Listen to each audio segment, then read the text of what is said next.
सोमनाथ कार्यक्रम में उपस्थित गुजरात के मुख्यमंत्री श्री भूपेंद्र भाई पटेल, प्रदेश भारतीय जनता पार्टी के अध्यक्ष और संसद में मेरे साथी श्री सी.आर. पाटिल जी, गुजरात सरकार में मंत्री पूर्णेश मोदी, अरविंद रयाणी, देवाभाई मालम, जूनागढ़ के सांसद राजेश चुडासमा, सोमनाथ मंदिर ट्रस्ट के अन्य सदस्यगण, अन्य महानुभाव, देवियों और सज्जनों, भगवान सोमनाथ की आराधना में हमारे शास्त्रों में कहा गया है, भक्ति प्रदानाय कृपा अवतीर्णम तम सोमनाथम शरणम प्रपद्ये। यानी भगवान सोमनाथ की कृपा अवतीर्ण होती है, कृपा के भंडार खुल जाते हैं। पिछले कुछ समय से जिस तरह यहां एक के बाद एक विकास कार्य हो रहे हैं, ये सोमनाथ दादा की ही विशेष कृपा है। मैं इसे अपना सौभाग्य मानता हूं कि सोमनाथ ट्रस्ट से जुड़ने के बाद मैं इतना कुछ होते हुए देख रहा हूं।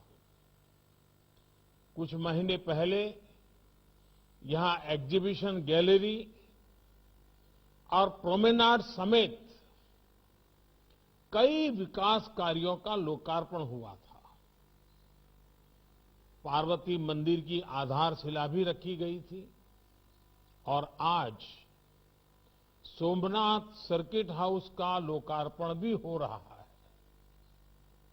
मैं इस महत्वपूर्ण अवसर पर गुजरात सरकार को, सोमनाथ मंदिर ट्रस्ट को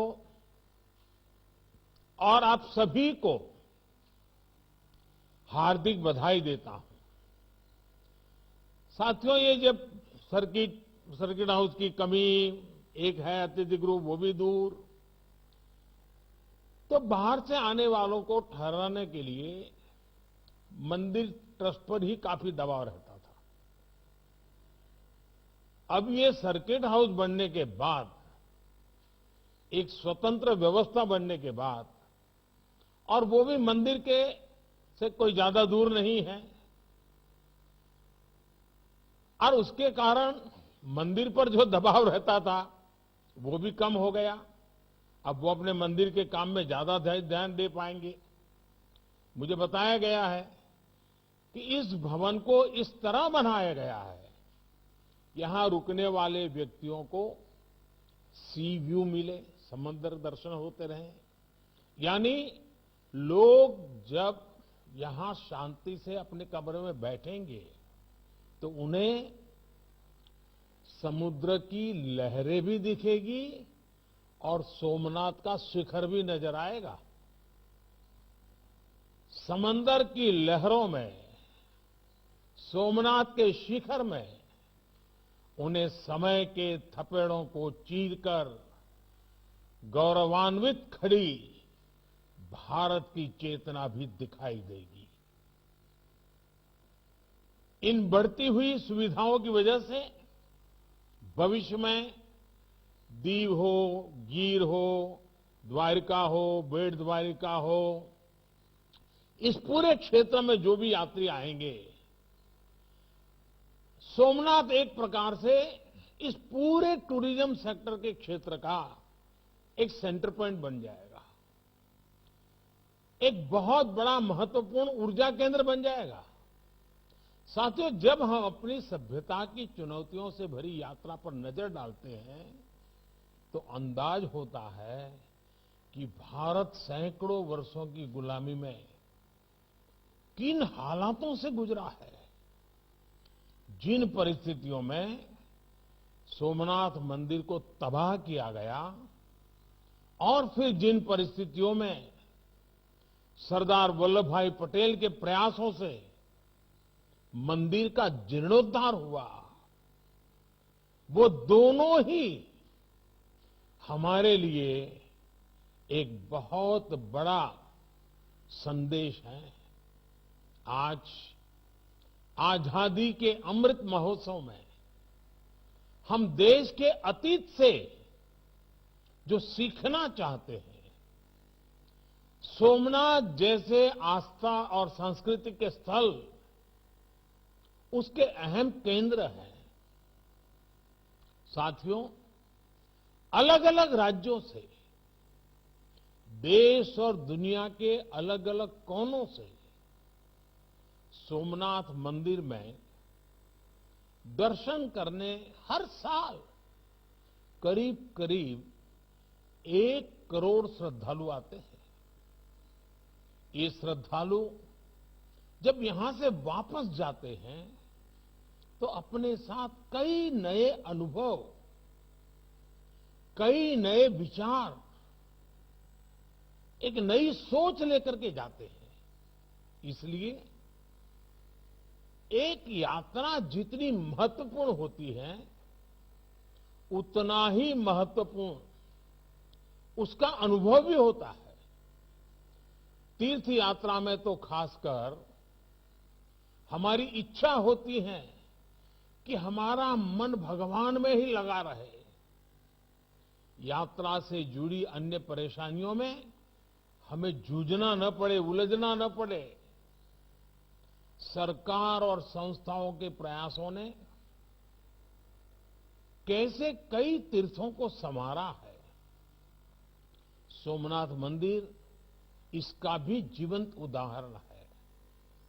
आज यहां आने वाले श्रद्धालुओं के लिए रुकने की अच्छी व्यवस्था हो रही है, सड़कों और ट्रांसपोर्ट की सुविधा बढ़ रही है, यहां बेहतर प्रोमेनाड विकसित किया गया है, पार्किंग सुविधा बनाई गई है, टूरिस्ट फैसिलिटेशन सेंटर बनाया गया है, साफ सफाई के लिए वेस्ट मैनेजमेंट की आधुनिक व्यवस्था भी की गई है। एक शानदार पिलग्रिम प्लाजा और कॉम्प्लेक्स का प्रस्ताव भी अपने अंतिम चरणों में है। हम जानते हैं, अभी हमारे पूर्णेश भाई उसका वर्णन भी कर रहे थे, मां अंबाजी मंदिर में भी इसी तरह के विकास और यात्री सुविधाओं के निर्माण के लिए विचार चल रहा है।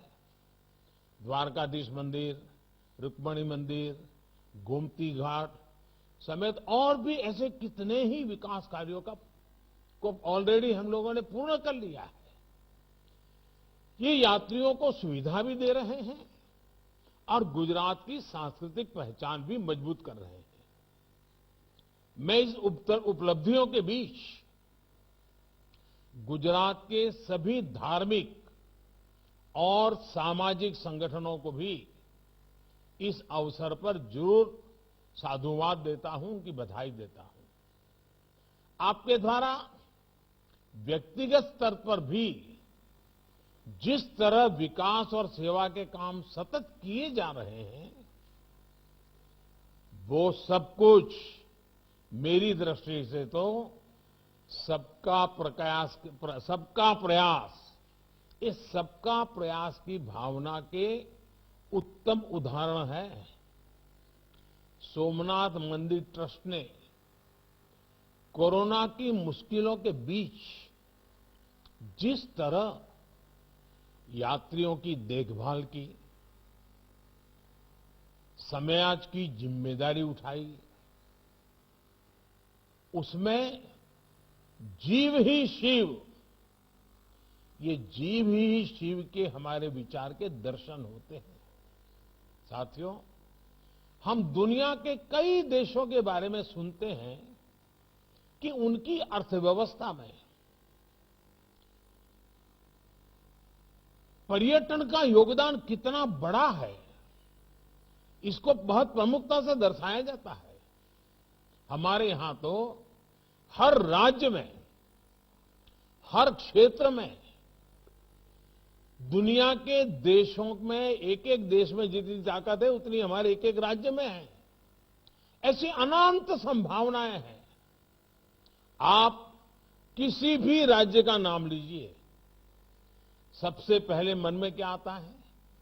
गुजरात का नाम लेंगे तो Somnath, Dwarka, statue of unity, Dholavira, कचकारण, ऐसे अद्भुत स्थान मन में उभर आते हैं। यूपी का नाम लेंगे तो अयोध्या, मथुरा, काशी, प्रयाग, कुशीनगर, विंध्याचल जैसे अनेकों नाम एक प्रकार से अपने मानस छवि पे छा जाते हैं। सामान्य जन का हमेशा मन करता है कि इन सब जगहों पर जाने को मिले। उत्तराखंड तो देवभूमि ही है। बद्रीनाथ जी, केदारनाथ जी वहीं पर है। हिमाचल प्रदेश की बात करें तो मां ज्वाला देवी वहीं है, मां नैना देवी वहीं है। पूरा पूर्वोत्तर दैवीय और प्राकृतिक आभा से परिपूर्ण है। इसी तरह रामेश्वरम जाने के लिए तमिलनाडु, पुरी जाने के लिए ओडिशा, तिरुपति बालाजी दर्शन के लिए आंध्र प्रदेश, सिद्धि विनायक जी के लिए महाराष्ट्र, सबरीमाला के लिए केरला का नाम आता है। आप जिस किसी भी राज्य का नाम लेंगे, तीर्थाटन और पर्यटन के एक साथ कई केंद्र हमारे मन में आ जाएंगे। ये स्थान हमारी राष्ट्रीय एकता का, एक भारत श्रेष्ठ भारत की भावना का प्रतिनिधित्व करते हैं। इन स्थलों की यात्रा राष्ट्रीय एकता को बढ़ाती है। आज देश इन जगहों को समृद्धि के एक मजबूत स्रोत के रूप में भी देख रहा है। इनके विकास से हम एक बड़े क्षेत्र के विकास को गति दे सकते हैं। साथियों, पिछले 7 सालों में देश ने पर्यटन की संभावनाओं को साकार करने के लिए लगातार काम किया है। पर्यटन केंद्रों का ये विकास आज केवल सरकारी योजना का हिस्सा भर नहीं है, बल्कि जन भागीदारी का एक अभियान है।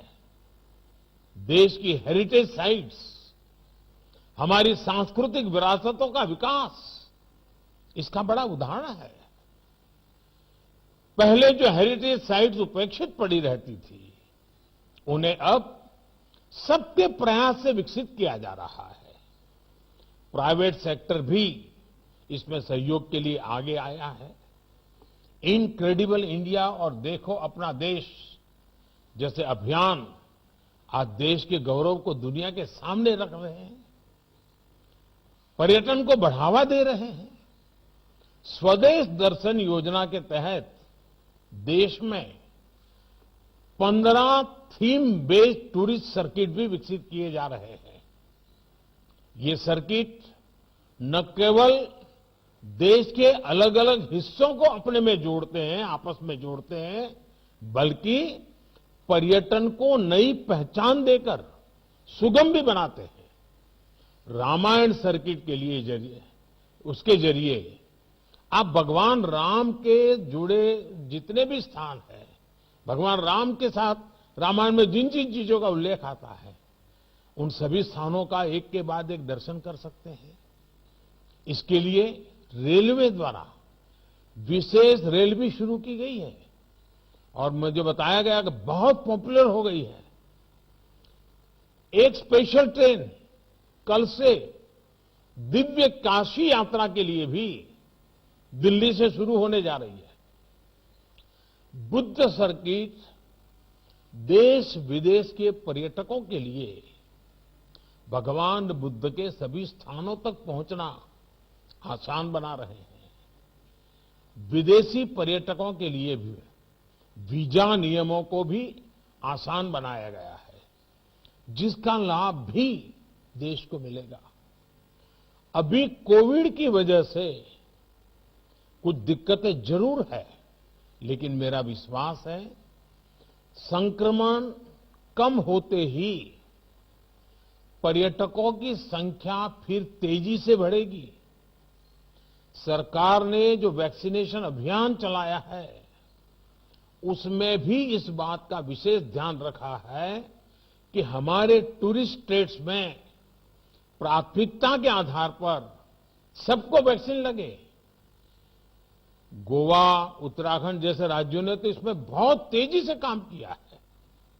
साथियों, आज देश पर्यटन को समग्र रूप में होलिस्टिक वे में देख रहा है।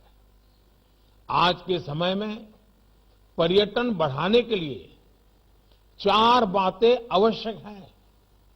पहला, स्वच्छता।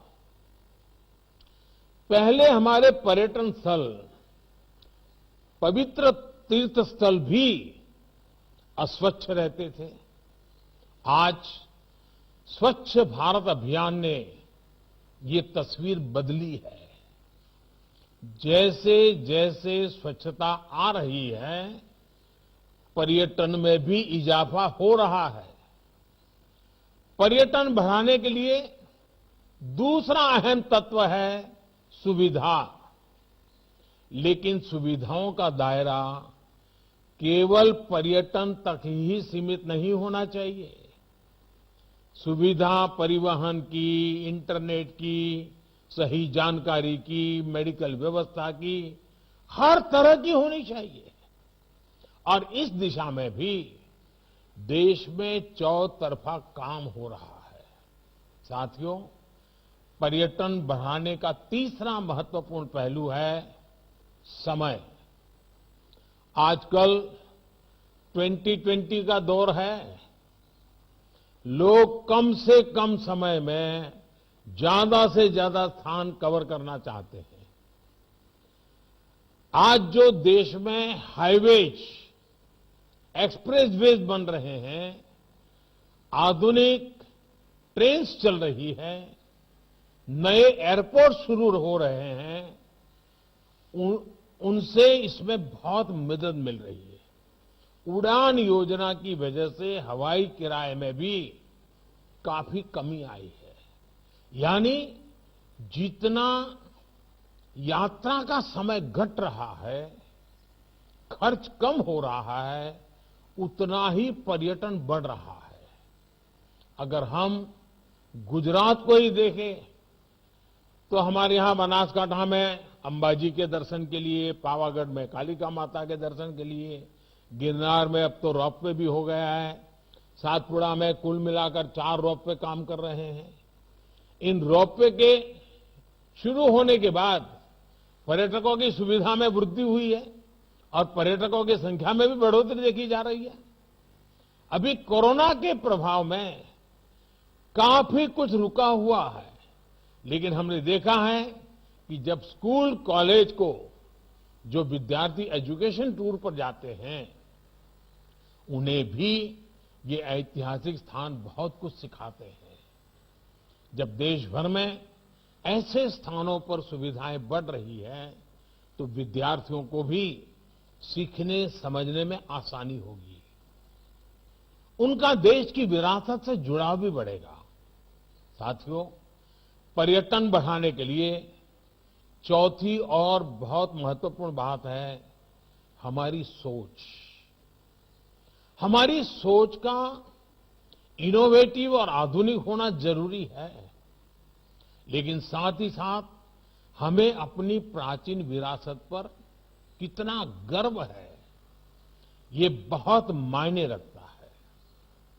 हम में ये गौरव भाव है, इसलिए हम भारत से चोरी की गई मूर्तियों को, पुरानी धरोहरों को दुनिया भर में से वापस ला रहे हैं। हमारे लिए हमारे पूर्वजों ने इतना कुछ छोड़ा है, लेकिन एक समय था जब हमारी धार्मिक सांस्कृतिक पहचान पर बात करने में संकोच किया जाता था। आजादी के बाद दिल्ली में कुछ गिने चुने परिवारों के लिए ही नवनिर्माण हुआ, लेकिन आज देश उस संकीर्ण सोच को पीछे छोड़कर नए गौरव स्थलों का निर्माण कर रहा है, उन्हें भव्यता दे रहा है। ये हमारी ही सरकार है जिसने दिल्ली में बाबा साहब मेमोरियल का निर्माण किया। ये हमारी ही सरकार है जिसने रामेश्वरम में एपीजे अब्दुल कलाम स्मारक को बनवाया। इसी तरह नेताजी सुभाष चंद्र बोस और श्यामजी कृष्ण वर्मा जैसे महापुरुषों के साथ जुड़े हुए स्थानों को भव्यता दी गई है। हमारे आदिवासी समाज के गौरवशाली इतिहास को सामने लाने के लिए देश भर में आदिवासी म्यूजियम भी बनाए जा रहे हैं। आज केवड़िया में बनी स्टैच्यू ऑफ यूनिटी पूरे देश का गौरव है। कोरोना काल शुरू होने से पहले बहुत ही कम समय में 45 लाख से ज्यादा लोग स्टैच्यू ऑफ यूनिटी को देखने आ चुके थे। कोरोना काल के बावजूद अब तक 75 लाख से ज्यादा लोग स्टैच्यू ऑफ यूनिटी को देखने आ चुके हैं। हमारे नवनिर्मित स्थलों का ये सामर्थ्य है, ये आकर्षण है। आने वाले समय में ये प्रयास पर्यटन के साथ हमारी पहचान को भी नई ऊंचाई देंगे। और साथियों, जब मैं वोकल फॉर लोकल की बात करता हूं तो मैंने देखा है कुछ लोगों को यही लगता है कि मोदी का वोकल फॉर लोकल मतलब दिवाली के समय दिए कहां से खरीदना है। इतना सीमित अर्थ मत करना भाई। जब मैं वोकल फॉर लोकल कहता हूं तो मेरी दृष्टि से टूरिज्म भी इसमें आ जाता है। मेरा तो हमेशा आग्रह रहता है कि जो भी अगर परिवार में बच्चों की इच्छा है, विदेश जाना है, दुबई जाना है, सिंगापुर जाना है, मन करना है, लेकिन विदेश जाने का प्लान करने से पहले परिवार में तय करो।